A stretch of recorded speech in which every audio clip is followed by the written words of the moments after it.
प्रेरितों 4 अध्याय। महासभा के सामने पतरस और यूहन्ना। जब वे लोगों से यह कह रहे थे तो याजक और मंदिर के सरदार और सद्दुकी उन पर चढ़ आए, क्योंकि वे बहुत क्रोधित हुए कि वे लोगों को सिखाते थे और यीशु का उदाहरण दे देकर मरे हुए के जी उठने का प्रचार करते थे। उन्होंने उन्हें पकड़कर दूसरे दिन तक हवालात में रखा, क्योंकि संदेह हो गई थी। परंतु वचन के सुनने वालों में से बहुतों ने विश्वास किया और उनकी गिनती 5,000 पुरुषों के लगभग हो गई। दूसरे दिन ऐसा हुआ कि उनके सरदार और पुरानियों और शास्त्री और महायाजक हन्ना और कैफा और यूहन्ना और सिकंदर और जितने महायाजक के घराने के थे सब यरूशलेम में इकट्ठे हुए। वे उन्हें बीच में खड़ा करके पूछने लगे कि तुमने यह काम किस सामर्थ्य से और किस नाम से किया है? तब पतरस ने पवित्र आत्मा से परिपूर्ण होकर उनसे कहा, हे लोगों के सरदारों और पुरनियों, इस दुर्बल मनुष्य के साथ जो भलाई की गई है, यदि आज हमसे उसके विषय में पूछताछ की जाती है कि वह कैसे अच्छा हुआ, तो तुम सब और सारे इस्राएली लोग जान ले कि यीशु मसीह नासरी के नाम से, जिसे तुमने क्रूस पर चढ़ाया और परमेश्वर ने मरे हुए में से जिलाया, यह मनुष्य तुम्हारे सामने भला चंगा खड़ा है। या वही पत्थर है जिसे तुम राजमिस्त्रियों ने तुच्छ जाना और वह कोने के सिरे का पत्थर हो गया, किसी दूसरे के द्वारा उद्धार नहीं, क्योंकि स्वर्ग के नीचे मनुष्यों में और कोई दूसरा नाम नहीं दिया गया जिसके द्वारा हम उद्धार पा सकें। जब उन्होंने पतरस और यूहन्ना का साहस देखा और यह जाना कि ये अनपढ़ और साधारण मनुष्य हैं तो आश्चर्य किया।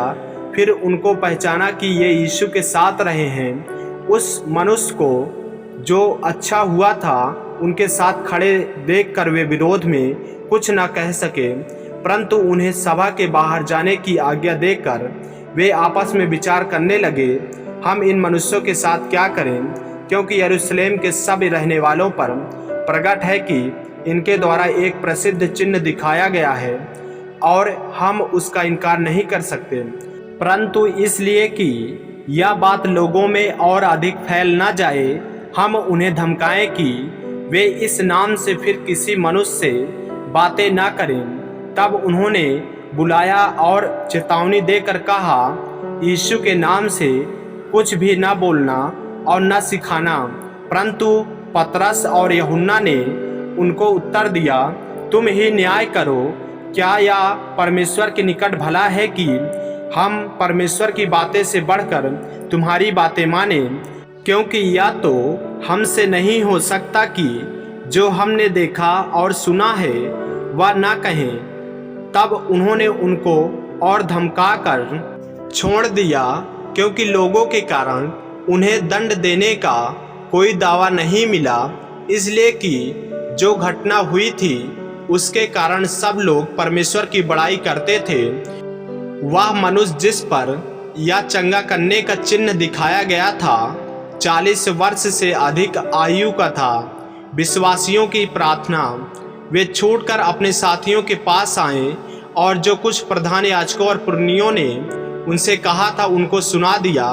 यह सुनकर उन्होंने एक चित्त होकर ऊंचे शब्द से परमेश्वर से कहा, हे स्वामी, तू वही है जिसने स्वर्ग और पृथ्वी और समुद्र और जो कुछ उनमें है बनाया है। तूने पवित्र आत्मा के द्वारा अपने सेवक हमारे पिता दाऊद के मुख से कहा, अन्य जातियों ने हुल्लड़ क्यों मचाया और देश देश के लोगों ने क्यों व्यर्थ बातें सोची। प्रभु और उसके मसीह के विरोध में पृथ्वी के राजा खड़े हुए और हकीम एक साथ इकट्ठे हो गए, क्योंकि सचमुच तेरे सेवक यीशु के विरोध में जिसका तूने अभिषेक किया, हेरोदेस और पिन्तुयुस पिलातुस भी अन्य जातियों और इस्राएलियों के साथ इस नगर में इकट्ठे हुए कि जो कुछ पहले से तेरी सामर्थ और मति से ठहरा था वही करे। अब हे प्रभु, उनकी धमकियों को देख और अपने दासों को यह वरदान दे कि तेरा वचन बड़े हियाव से सुनाए। चंगा करने के लिए तू अपना हाथ बढ़ा कि चिन्ह और अद्भुत काम तेरे पवित्र सेवक यीशु के नाम से किए जाएं। जब वे प्रार्थना कर चुके तो वह स्थान जहां वे इकट्ठे थे हिल गया और वे सब पवित्र आत्मा से परिपूर्ण हो गए और परमेश्वर का वचन हियाव से सुनाते रहे। विश्वासियों का सामूहिक जीवन। विश्वास करने वालों की मंडली एक चित्त और एक मन की थी। यहाँ तक कि कोई भी अपनी संपत्ति अपनी नहीं कहता था, परंतु सब कुछ साझे में था। प्रेरित बड़ी सामर्थ से प्रभु यीशु के जी उठने की गवाही देते रहे और उन सब पर बड़ा अनुग्रह था। उनमें कोई भी दरिद्र न था, क्योंकि जिनके पास भूमि या घर थे वे उनको बेच बेच कर बिकी हुई वस्तुओं का दाम लाते और उसे प्रेरितों के पांव पर रखते थे और जैसी जिसे आवश्यकता होती थी उसके अनुसार हर एक को बांट दिया करते थे।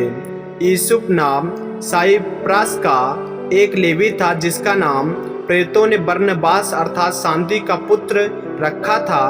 उसकी कुछ भूमि थी जिसे उसने बेचा और दाम के रुपये लाकर प्रेरितों के पांव पर रख दिए। आमीन। मेरे प्रियो, यदि आप इस चैनल पर नए हैं, यदि आपने अभी तक हमारे चैनल को सब्सक्राइब नहीं किया है तो हमारे चैनल को सब्सक्राइब करें और बेल आइकन के बटन को दबाएं ताकि परमेश्वर का वचन आप तक पहुंच सके। जय मसीह की। प्रभु आपको आशीष दे।